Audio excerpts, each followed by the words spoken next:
Kali ini kita akan mempelajari yang namanya weight shift. Kita perlu memposekan karakter dalam posisi berdiri maupun berkegiatan atau berpose lainnya agar dapat seimbang. Jadi ada hal-hal yang perlu kita perhatikan. Nah, kita harus tahu istilah yang namanya center of gravity atau center of mass. Nah, center of mass ini adalah titik seimbang di mana sebuah objek itu memperoleh keseimbangannya dari segala arah. Kalau kita lihat dari ilustrasi yang ada, kalau manusia itu berdiri tepat pada dua kakinya di posisi tengah, maka center of mass-nya, kalau kita bisa lihat itu berada tepat di tengah-tengahnya. Kalau kita tarik garis lurus dari center of mass-nya itu akan membentuk semacam garis titik seimbang. Nah, kalau manusia itu berdiri pakai satu kaki, otomatis kan badan kita condong ke salah satu sisinya ya. Kalau di sini misalnya kalau kita berdiri pakai kaki kanan, pasti badan kita secara otomatis akan bergerak ke arah kanan. Itu ada sebabnya. Itu penyebabnya adalah karena center of mass kita itu berpindah tempat. Nah, jadi kalau ditarik garis lurus lagi, itu garis lurusnya adalah ke titik seimbangnya kita, which is kalau kaki kanan. Nah, kalau kita naikin kaki tapi badan kita nggak kita geser ke arah kanan seperti pada ilustrasi, otomatis kita pasti jatuh. Ya, kalau nanti aku ilustrasikan dalam pose, itu kalau kita lihat pasti ada sesuatu yang janggal. Pasti kita ngelihat kayak posenya itu, wah kalau kayak gini bentuknya, pasti itu karakter pasti bakalan jatuh ke arah sebelah kirinya. Nah, hubungannya apa sama weight correlation? Jadi gini, sama weight shift ya. Misalnya kayak jalan nih. Nah, jalan itu tanpa kita sadari badan kita itu pasti melakukan yang namanya weight shift berulang-ulang. Pada saat kita mengangkat kaki kanan dan bertumbuh pada kaki kiri misalnya, itu pasti badan kita agak condong ke kiri. Jadi weight shiftnya kayak pindah ke kiri.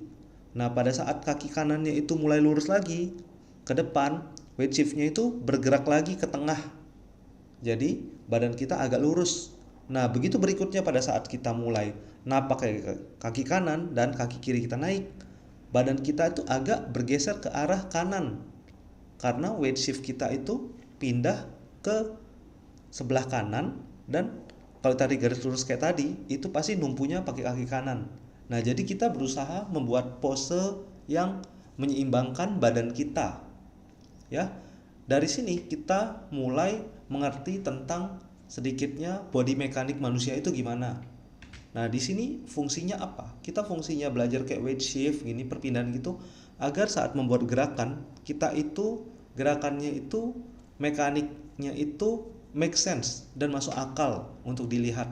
Nah, contohnya di sini ya. Nanti ini akan kita buat sama-sama juga perpindahan kaki dari kanan ke kiri ya. Ini contohnya.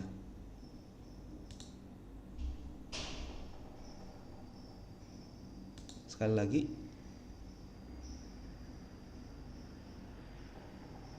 Oke. Di sini kita kan tujuannya nanti ya, kita akan buat di rig yang pakai kemarin, rig yang walker itu.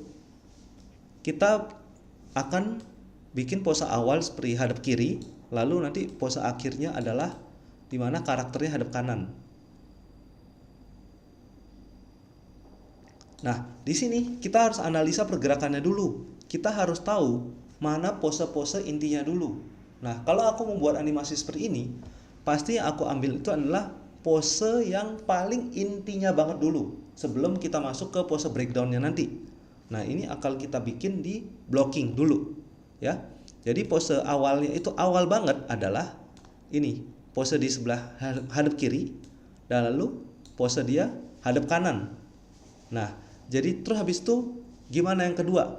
Cara untuk dia berubah dari hadap kiri ke hadap kanan itu, nah misalnya seperti ini, di mana dia ada weight shift kan, dia naikin kaki ini, kan lihat di mana dia weightnya pindah ke arah kaki kanan, jadi badannya agak condong kanan.